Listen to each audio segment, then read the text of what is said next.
नमस्कार मित्रों, हमारी सीरीज चलिए एपिसोड नंबर 17 की, जिसे हम बात कर रहे हैं भृगु संहिता की। भृगु संहिता के अंतर्गत आज हम बात करने जा रहे हैं सिंह लग्न के अष्टम भाव में यदि बुध स्थित हो तो उसके क्या फलादेश होंगे। प्रथम भाव में 5 नंबर का मतलब होता है सिंह लग्न, और सिंह लग्न में बुध द्वितीय भाव और एकादश भाव इन दोनों भावों का स्वामी होता है। देखिए, जब कभी बुध अष्टम भाव में स्थित हो जाता है तो यह नकारात्मक फल ही प्रदान करने वाला बन जाता है, क्योंकि हमने बात करी थी कि बुध, शुक्र, गुरु और चंद्रमा ये चारों ही ग्रह शुभ ग्रहों की श्रेणी में आते हैं। और इसी के साथ हमने भावों के सिद्धांत में आपसे चर्चा करी थी कि 6, 8 और 12 ये तीनों ही भाव त्रिक भाव होते हैं। कुंडली के ऐसे भाव होते हैं जो सदैव अशुभ ही फल प्रदान किया करते हैं। तो एक शुभ भाव जब एक अशुभ भाव में एक त्रिक स्थान में स्थित हो जाता है तो अत्यंत अशुभ हो जाता है, अत्यंत अशुभ फल प्रदान करने वाला बन जाता है। और यहाँ पर बुध अपनी नीच राशि में भी स्थित हो रहा है। हमने बात करी थी कि बुध कन्या राशि में उच्च का होता है और मीन राशि में नीच का होता है। तो अपनी नीचस्थ राशि में स्थित होकर यह अत्यंत अशुभ फल प्रदान करने वाला ग्रह बन जाएगा। इसके अलावा अष्टम भाव एक मृत्यु भाव भी होता है। तो मृत्यु भाव का मतलब ऐसे भाव में जब कभी भी कोई भी ग्रह बैठ जाता है तो वह अत्यंत हानिकारक हो जाता है। देखिए, यहाँ पर शनि अपवाद होता है। शनि को बताते हैं कि जब भी अष्टम भाव में बैठता है तो आयु की वृद्धि करने वाला वह बन जाता है। लेकिन ओवरऑल यदि देखें तो बुध अष्टम भाव में अत्यंत अशुभ फल प्रदान करने वाला ग्रह बन जाएगा। यदि द्वितीय भाव के सापेक्ष हम देखते हैं तो द्वितीय भाव से ऐसा बुध अष्टम भाव पर जा रहा है।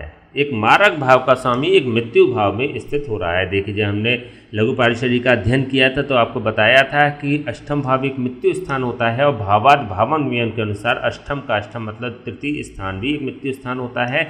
और इन दोनों के ही द्वादश स्थान मतलब द्वितीय भाव और सप्तम भाव ये दोनों ही भाव मारक भाव होते हैं। यहाँ पर एक मारक भाव का स्वामी एक मृत्यु स्थान में बैठ रहा है तो अत्यंत हानिकारक हो जाता है, स्वयं भी प्रबल मारक के गुण प्रदान करने वाला बन जाता है। जब जब बुध की महादशा अंतर्दशा आएगी तो आपको मार्केश के मृत्यु तुल्य कष्ट देने वाली हो जाएगी। शारीरिक, मानसिक, आर्थिक रूप से आपको तोड़ देने वाली होगी, आपको कमजोर कर देने वाली होगी। यदि हम एकादश भाव के सापेक्ष बात करते हैं तो एकादश भाव से ऐसा बुध दशम भाव पर स्थित हो रहा है, कुंडली के अष्टम भाव में स्थित हो रहा है। देखिए, यहाँ पर एकादश भाव होता है इच्छा पूर्ति का भाव, एकादश भाव होता है लाभ का भाव। जब लाभ के भाव का स्वामी इच्छा पूर्ति के भाव का स्वामी अपने स्थान से दशम स्थान इट मीन्स प्रेजेंटेशन के भाव में पहुँच जाता है, कुंडली के अष्टम भाव में पहुँच जाता है तो ये एक मिश्रित फल प्रदान करने वाला बन जाता है। देखिए, अष्टम भाव होता है अचानक होने वाली घटनाओं का कारक भाव, एकादश भाव होता है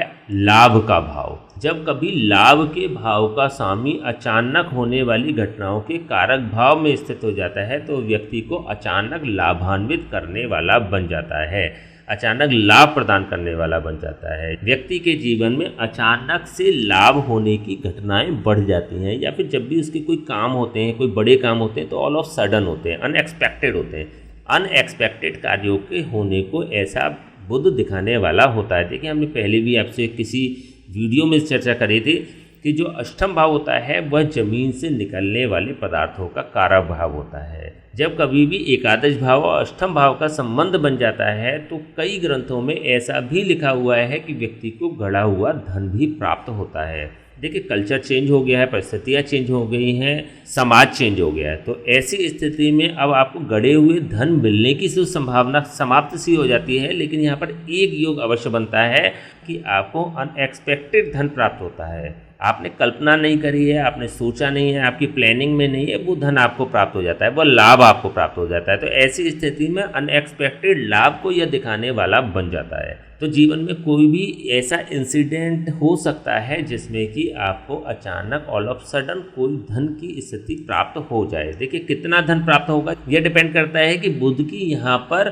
पावर कितनी है। तो एकादश भाव के सापेक्ष यदि हम देखते हैं तो यहाँ पर एक मिश्रित फल प्रदान करने वाला हो रहा है। यदि हम इच्छा पूर्ति के भाव के सापेक्ष देखते हैं तो इच्छा पूर्ति न होने वाली या इच्छाओं को मारने वाले ऐसे लोग होते हैं, जब कोई इच्छा कर लेते हैं तो वो पूरी नहीं हो पाती। इट मीन्स कि कुछ संघर्ष दिखाने वाली ऐसी स्थिति बन जाती है। यदि हम इसकी कारकत्व की दृष्टि से देखते हैं तो बुध होता है चतुर्थ भाव का कारक और दशम भाव का कारक। चतुर्थ भाव के सापेक्ष ऐसा बुध पंचम भाव पर स्थित हो रहा है, कुंडली के अष्टम भाव में स्थित हो रहा है। देखिए, यहाँ पर एक केंद्र भाव का कारक, एक पितृक स्थान में बैठा हुआ है, नकारात्मक स्थिति जनरेट हो रही है, सांसारिक भोगों की उपलब्धता के सापेक्ष रुकावटें आने वाली स्थिति बन रही है।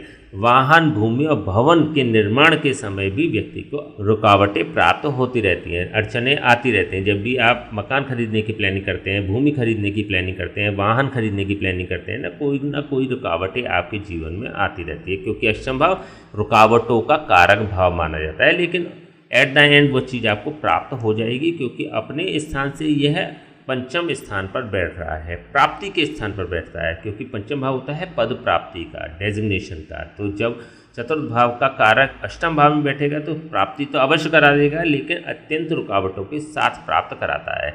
यदि हम दशम भाव के सापेक्ष देखते हैं, दशम भाव से ऐसा बुध एकादश भाव पर स्थित हो रहा है। देखिए यहाँ से हम गिनती शुरू करेंगे तो 1 2 3 4 5 6 7 8 9 10 11 अपने कारक स्थान से ऐसा बुध एकादश स्थान पर स्थित हो रहा है। और ऐसी स्थिति में जब ये अपने से लाभ भाव में स्थित हो जाता है तो दशम भाव को लाभान्वित करने वाला हो जाता है। दशम भाव होता है कर्म क्षेत्र का, दशम भाव होता है प्रोफेशन का, दशम भाव होता है प्रेजेंटेशन का। तो इन सभी के सापेक्ष यह बुध बेहतर फल प्रदान करने वाला बन जाता है। लेकिन यहाँ पर भी वही स्थिति आ रही है कि लाभान्वित तो करने वाला होगा, लेकिन संघर्ष अवश्य कराएगा, क्योंकि कारक भी तो नीच का हो रहा है। चतुर्थ भाव का कारक हो या दशम भाव का कारक हो या द्वितीय भाव का स्वामी हो या एकादश भाव का स्वामी हो, यह नीच का भी हो रहा है।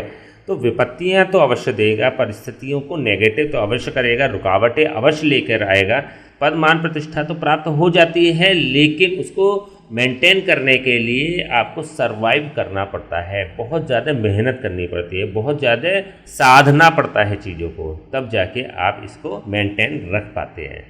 यदि हम इसकी दृष्टि की बात करें तो बुध की यहाँ से पूर्ण दृष्टि द्वितीय भाव पर पड़ रही है। जब नीच के बुध की पूर्ण दृष्टि द्वितीय भाव पर पड़ती है तो यह द्वितीय भाव को भी नीचत्व प्रदान करने वाली बन जाती है। हमने बात करी ससुराल की बात करें या कुटुंब की बात करें, व्यक्ति के संबंध बेहतर नहीं होते, मधुर नहीं होते। यदि धन संचय की बात करें तब भी व्यक्ति का धन संचय नहीं हो पाता। जितना भी वो सेविंग करता है ऑल ऑफ सडन किसी न किसी परेशानी में उसका धन खर्च हो जाता है, परेशानी में हो जाता है। एंटरटेनमेंट में नहीं होता है, एन्जॉयमेंट में नहीं होता, लग्जीरियस लाइफ में नहीं होता, उसका धन किसी न किसी विपत्ति में खर्च हो जाता है। तो इस प्रकार से यदि देखें तो अष्टम भाव के सापेक्ष जब ये द्वितीय भाव पर दृष्टि प्रदान करता है तो वह भी दृष्टि शुभ दृष्टि नहीं होती। हमने पहले भी आपसे बात करी थी, जब बुध की नीचत्व दृष्टि उच्च स्थान पर पड़ती है तो नकारात्मक ही फल प्रदान करने वाली होती है, यहाँ पर कोई भी शुभत्व प्रदान नहीं करेगी। लेकिन ससुराल से और कुटुंब से व्यक्ति के संबंध अत्यधिक खराब कर देने वाली बन जाती है।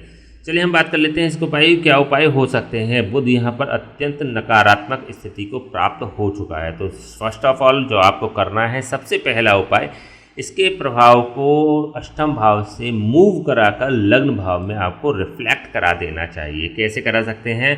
बुध का यंत्र अथवा पन्ना रत्न एमरोल्ड आप गले में धारण कर लें, या तो आप बुध का यंत्र का निर्माण करा लें, चांदी पे भी करा सकते हैं, चांदी धातु पे भी करा सकते हैं। हालांकि चंद्रमा जो होता है वह बुध का शत्रु ग्रह माना जाता है और चांदी जो होती है चंद्रमा की धातु होती है। लेकिन जब आप उसको किसी ब्राह्मण से अभिमंत्रित करा लेंगे, क्योंकि जब भी आप इसको धारण करेंगे, जब भी आप किसी रत्न को धारण करते हैं, किसी यंत्र को धारण करते हैं, तो आपको उसको किसी ब्राह्मण से अभिमंत्रित अवश्य करा लेना चाहिए, उसके जाप अवश्य करा लेने चाहिए, उसका हवन भी अवश्य कराना चाहिए।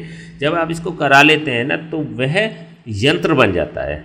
अदरवाइज यदि धातु पे आप कुछ भी लिखवा देते हैं तो वह तो एक धातु ही रहेगी, लेकिन जब उसको अभिमंत्रित करा लेते हैं तो वह यंत्र का काम करने लगता है। इसी प्रकार से कोई भी रत्न है, जब तक आप उसको बिना अभिमंत्रित कराए धारण करते हैं तो वह एक पत्थर के अनुसार ही आपको फल प्रदान किया करता है, लेकिन जब आप उसको अभिमंत्रित करा देते हैं तो वह आपके लिए रत्न का काम करने लगता है।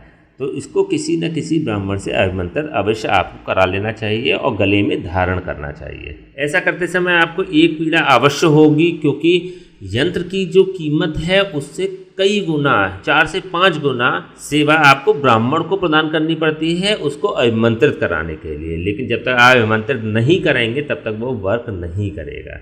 पहला उपाय तो आप यही कर सकते हैं। और जब तक आप इसको धारण नहीं कर पाते, आपकी स्थिति नहीं बनती, मान लीजिए कुछ धन से संबंधित आपको समस्या है या कोई प्लानिंग में नहीं है या फिर समय लग रहा है, तो तब तक के लिए महिलाएं अपने दाहिने हाथ की कलाई में और पुरुष अपने बाएं हाथ की कलाई में हरा धागा बुधवार के दिन धारण कर लें, जिससे कि ये 11th हाउस में रिफ्लेक्ट हो जाएगा। लेकिन जब आप यंत्र अथवा रत्न धारण करेंगे गले में, तो उससे पूर्व आपको यह धागा उतार देना होगा।